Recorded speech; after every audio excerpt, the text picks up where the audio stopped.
So I'm back doing my travelling around the world, and just got the train down. I would have videoed that, but it was pretty boring. Got the train from down to London. I'm in Gatwick Airport. I could have got the Hilton Airport, the hotel. I thought, nah, changed my mind. I'm going with Yotel. Yeah, Yotel. And this is what they gave me. That's my wonderful front door, my toilet, my really big mirror, my shower, and then we have my bed. I'm trying to zoom out. Oh yeah, I can zoom out. Cool. It's fascinating.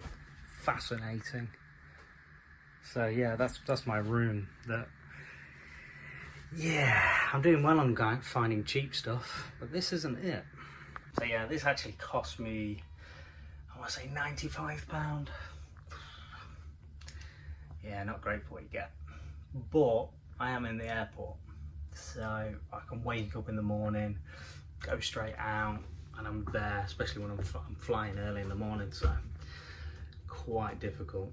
But yeah, and then in the morning, I'm off to Miami, and that'll be the first place I'm going to on this world trip.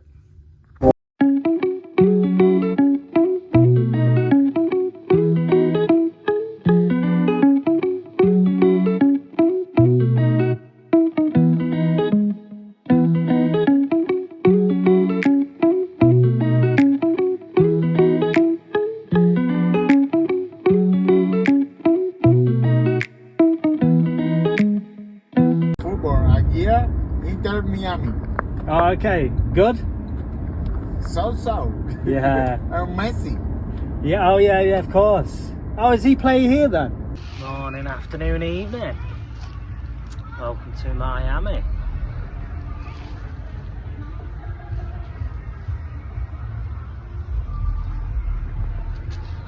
Sweet here.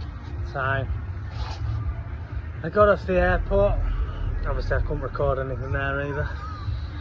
Humid. Passport control was pretty easy, to be fair. Didn't even bother looking at my visa. Didn't check anything. Check where I was staying. Just asked me a couple of questions and he was like, yeah, sweet. Alright. Mainly said, what are you doing? Just travelling around the world. That was a good enough answer for him. So I'm just on a half an hour walk, and it is humid. Not that hot, but it's humid. Hot as well. 30 odd degrees. So yeah, I'm just gonna have a wander around Miami and see what's what. Alright. It's busy, but I mean it looks pretty cool. And I only know this from playing Grand Theft Auto Vice City, the real ones now. But yeah, so I'll have a walk, I'll have a gander, see what's what, see what I can find.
This is my rented car.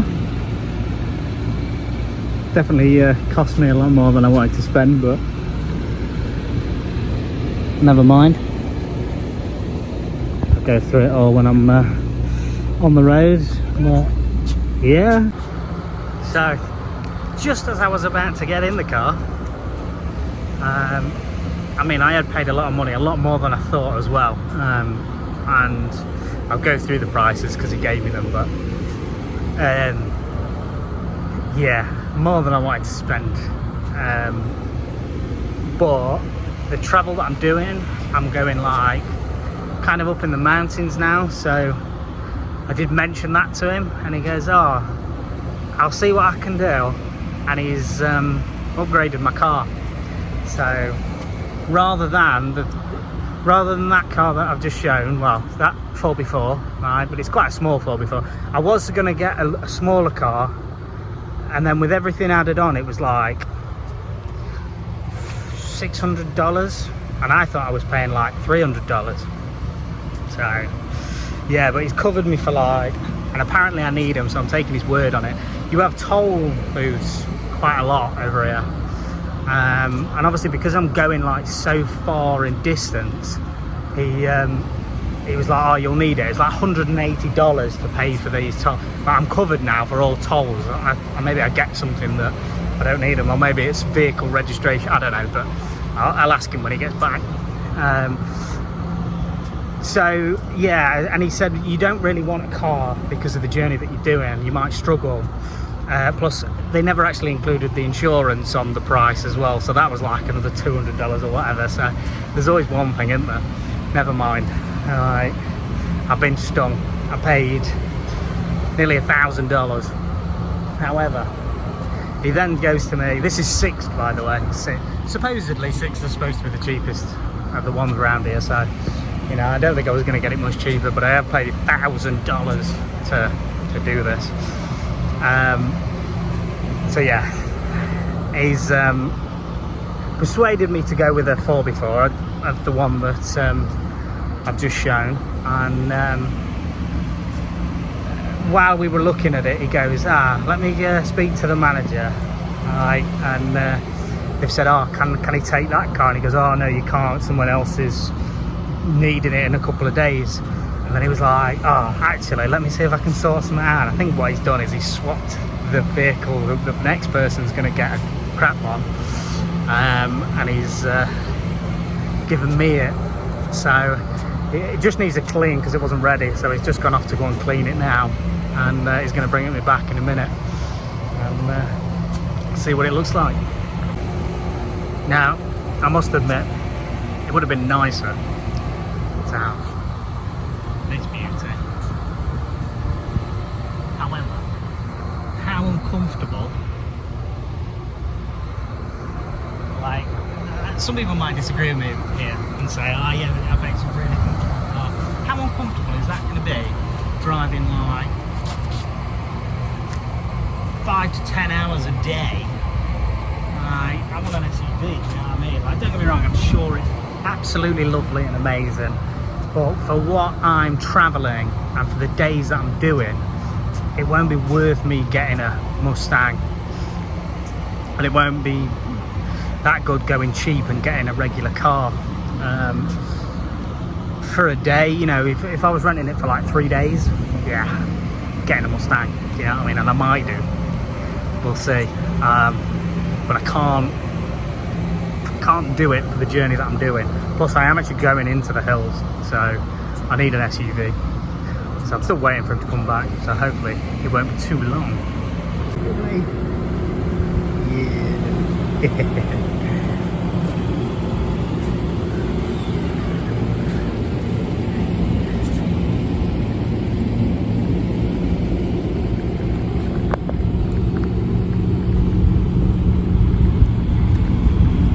Looking sweet.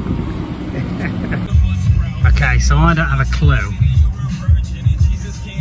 what half the stuff does in this car, but it is absolutely sweet.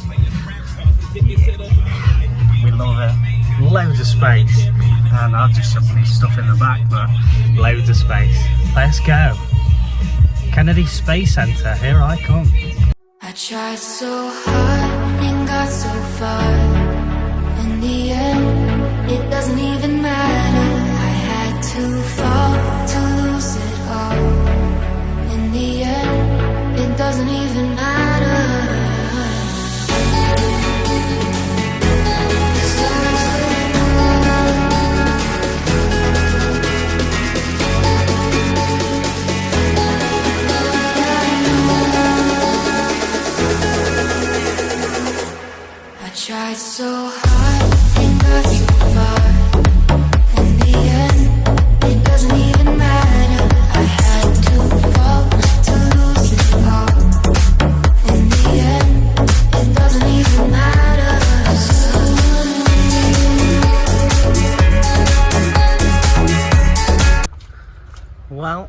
I'm here after a very long drive, and I missed my exit twice, which added another hour onto my journey, which was great. So I've been driving for over 4.5 hours.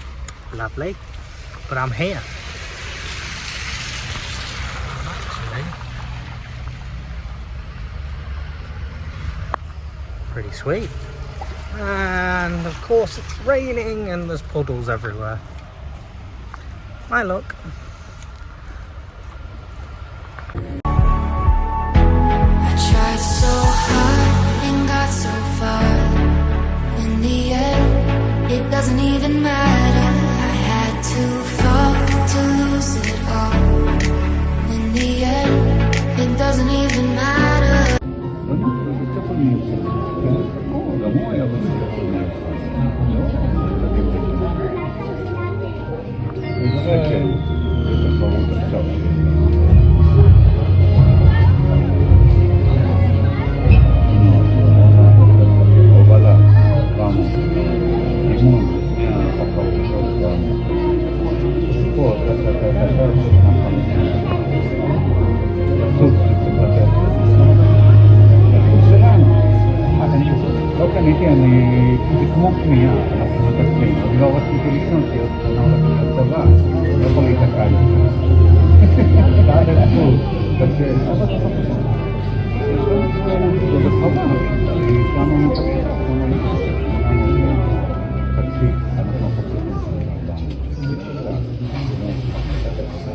You want to reduce the CO2 buildup? The crew can tolerate a short-term increase, but... Engineering? Morning, Betty. What, right now?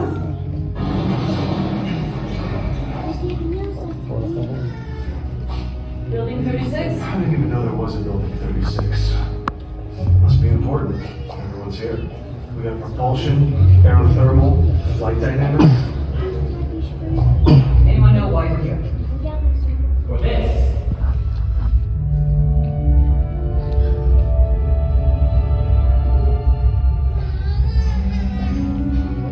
Good morning. We're going to create America's next spacecraft. It's going to launch like a rocket and land like an airplane, and it's going to be reusable. Can't do that with a rocket. It's not a rocket. It's a shuttle.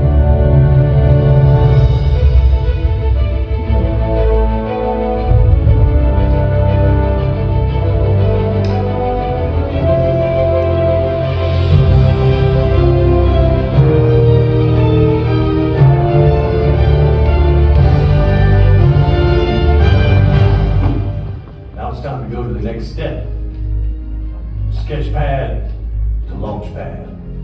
Going to the moon was a camping trip. Now our job is to work and live in space. This vehicle has to do something that we have never done before. Perform 4 key tasks and be able to do them over and over again. There is nothing easy about putting a ship back up into space, let alone a whole fleet of ships. But first, let's talk about the launch. We have never designed engines and vehicles that can be reused. But we will, and once we're in orbit, we go to work. We want to take all kinds of cargo up there in addition to the people. Science labs, satellites, even the space station. And when all the work is done, we gotta bring everybody back home. All right now, the country's waiting. Let's build ourselves a space shuttle.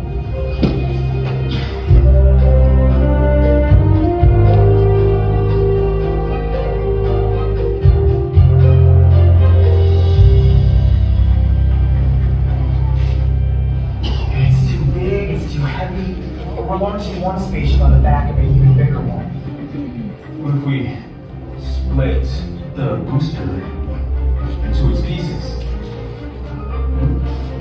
Rockets with the fuel tank. It's supposed to be reusable. How do we get all those parts home? What if we just throw the fuel tank away?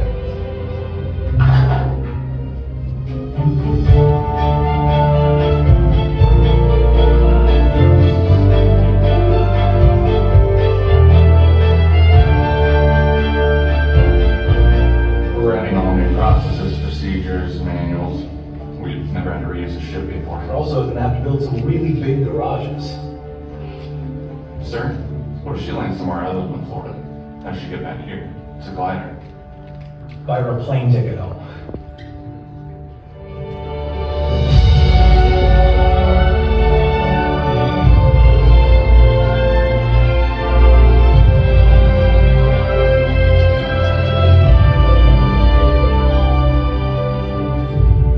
Ablative heat shields are heavy, and they burn up on re-entry. We need a more reusable solution. Silica foam tiles, thousands of them, fitted together in one lightweight, reusable heat shield.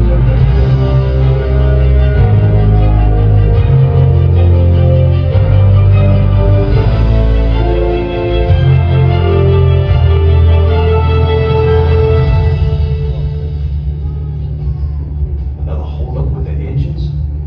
Tell me some good news with the tiles. The heat shield bond keeps failing. The tiles keep falling off. So in others, what? How long? How long? 1.5 to 2 years.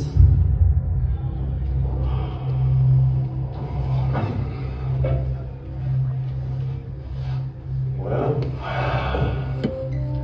this is going to be fun to tell my boss. Everybody get back to work.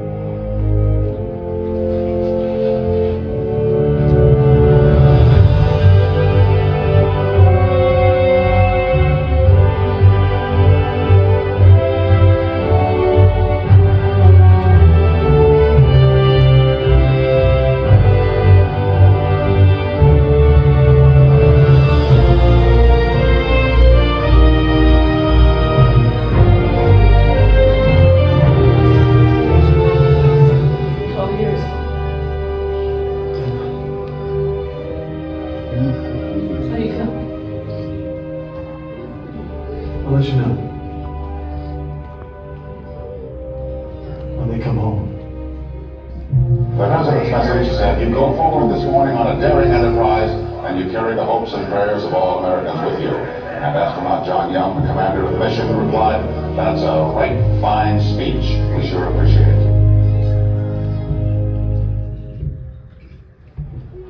This launch of Columbia marks NASA's first manned test flight ever flown into space with people on board.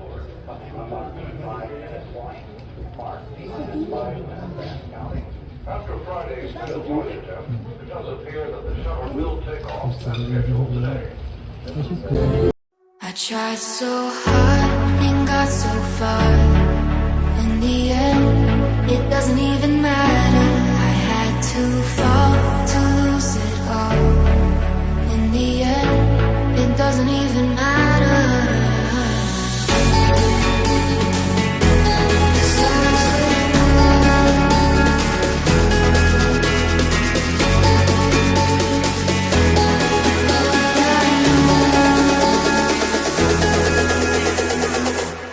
I tried so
Everybody else is smart enough to get out of the air. And you and your crewmates are strapped to the reason why.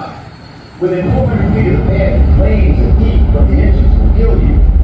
Within 800 feet, the sound will kill you. Within 4,000 feet, the snakes and alligators might kill you, because all that low frequency vibration really stirs them up. I'm getting ahead of myself. Let's back up to T-minus 10 seconds. Those sparks are hydrogen reburns or sparkers. They help prevent a fire or explosion by burning off any excess fuel around your vehicle. At T-minus 6.6 seconds, the main engine will hear a loud roar, and you'll feel a big rumble. After the main engine start, you'll feel the shuttle sway forward a little, but don't worry. It's engineered to come back to vertical before you go. That's what we call the twang. You're getting a lot of power from those main engines, but you're going to need even more to get to orbit. That's where the solid rocket boosters, or SRBs, come in. These guys were the most powerful solid fuel rocket engines ever flown. The SRBs ignite when the countdown gets to 0. And believe me, you'll know it. Once you fire the SRBs, you can't turn them off. So you're going somewhere. You better just focus up. Now, here's how all that's going to happen to you in real time. 10 seconds to remain. Start. 7, 6.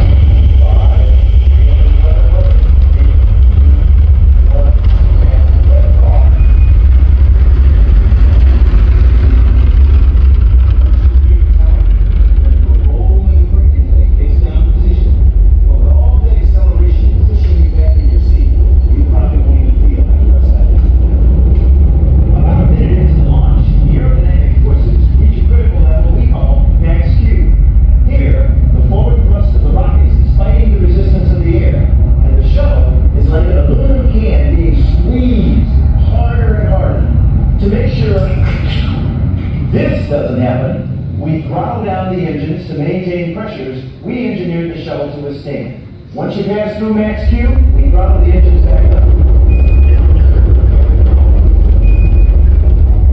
It was at this moment that the Austin Challenger in 1986. So this is always a thoughtful moment in any mission. About 2 minutes into your flight, all the fuel is spent in your SRB. So you'll jettison them and they'll parachute down into the ocean. These guys were designed to get cleaned, refurbished, and then used again on another mission. Your ride will get a little less bumpy once your SRBs drop off, but you're still going to keep accelerating. So that's a little A few moments later, your ET will expend all its fuel, and you'll be go for main engine cutoff, or MECO. Then you'll jettison the tank. We call that ET7. The tank will break up in the atmosphere on the way back down. It's the only part of the shuttle system that wasn't designed for reuse. Congratulations, you made it into orbit. That's assuming, of course, there were no malfunctions along the way. Naturally, we have hundreds of contingency plans in case something does go wrong. Take a moment to memorize these now. Got it all? Good. Our time here is up. You ready? Because now you have to take your chances in the sim and hope the sim supervisor goes easy on you. Now it's time for you to experience the sensations of launch firsthand from inside the shuttle. See you aboard.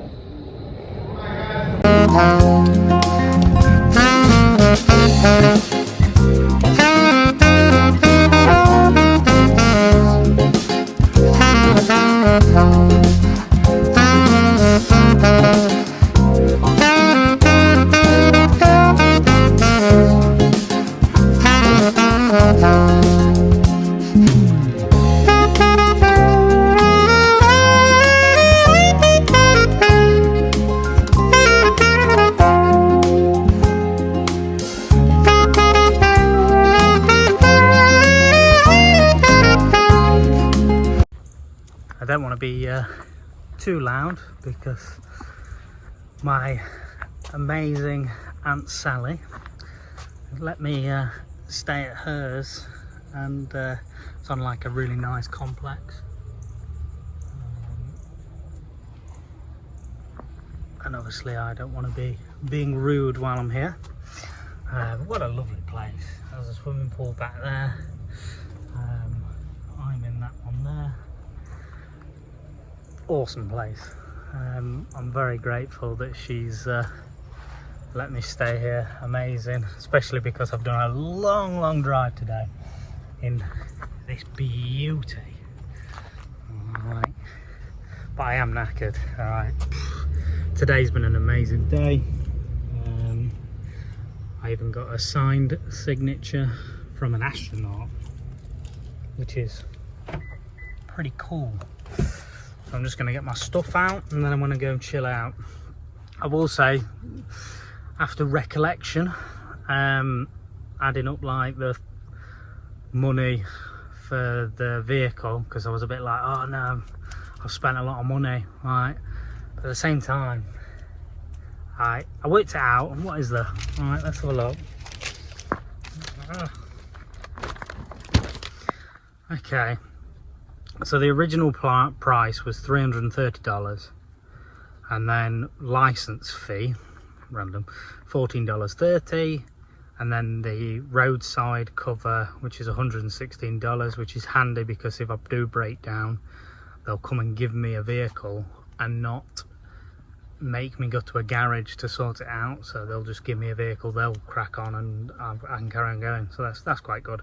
Apparently you can get stung by tolls here, and he told me to get, it's $181, quite expensive, but the amount of tolls I've done today alone would have been about $60-80, something like that. So that's saving money. Tire and battery fee, 26 cents. Random. Oh, mozzies. Damn it. Definitely got bit. Rental surcharge, $26, all random. And then I've upgraded, which cost me another $195, which was a 4 before. And then the nice man, and then tax 7%, $52.30, random. $916 in total. It's not actually that bad. It's actually quite cheap, and especially because he's given me this truck, because he's a legend, right? And he's followed me on YouTube. What a guy. Yeah, it's pretty sick. Definitely come in handy, this truck, and it's been so comfortable. I've driven today like 6-7 hours, and do you know what, I feel all right. Yeah, so I'm happy, and another long drive tomorrow, but I get to stay at my friend's house, well, my auntie's house, so I'm over the moon. Very grateful. It's nice to know nice people.